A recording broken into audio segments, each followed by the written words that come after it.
This is such a big public broadcast. It's give us a sense of how many staff, how many people it reaches. Beverly, this is a network that has about 11 million employees. When I was heading the news group. What?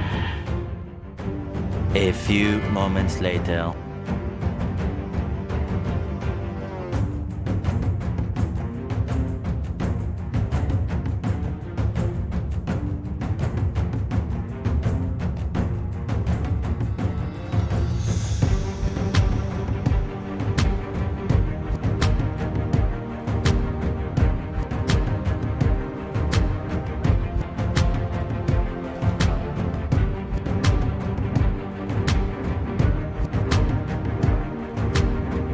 This is such a big public broadcast. It's give us a sense of how many staff, how many people it reaches.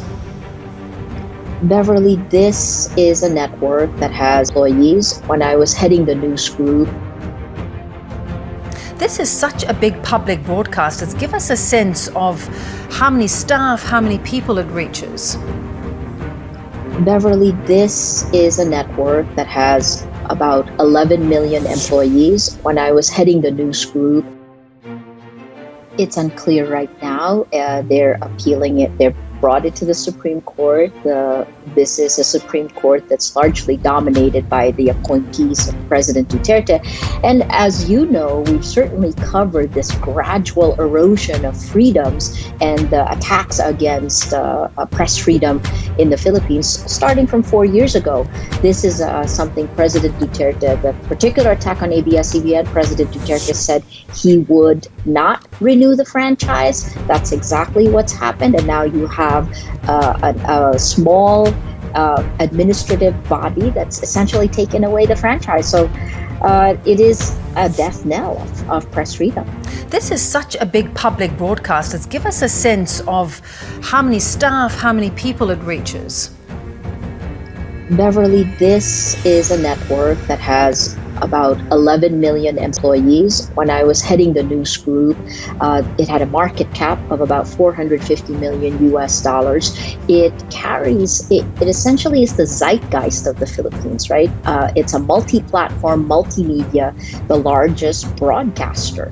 So the fact that this has been shut down, think about it like this. ABS-CBN has been shut down twice.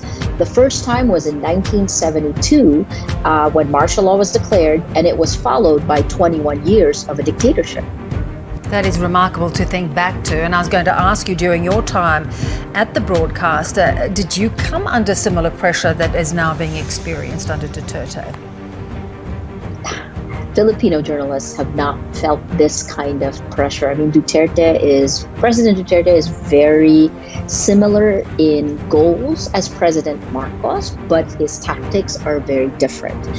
He uses a kind of legalese arrow, right? He twists the law, and the man who normally pushes it forward is the Office of the Solicitor General. The tactics used against ABS-CBN are very similar to what's been done to Rappler, right? Small regulatory body, you have legal cases, there is a veneer of legality, and yet in the end, it is a blow to press freedom.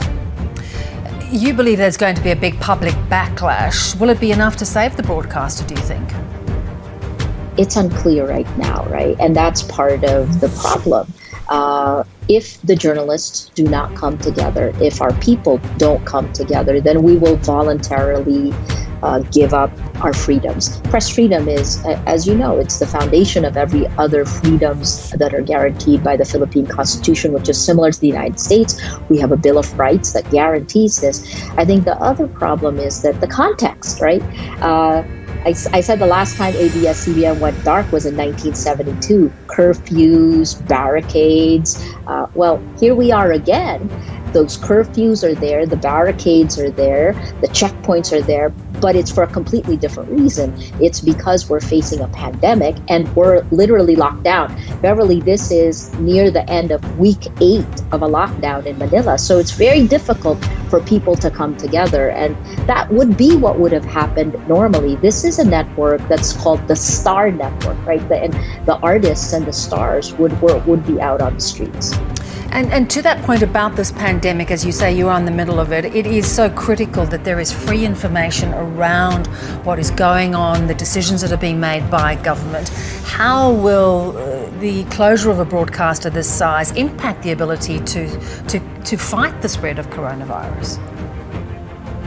Well, you know that Rappler has done all of these stories on the propaganda machine, the Duterte propaganda machine, where they've essentially taken over the social media landscape with half lies laced with anger and hate that manipulate public opinion.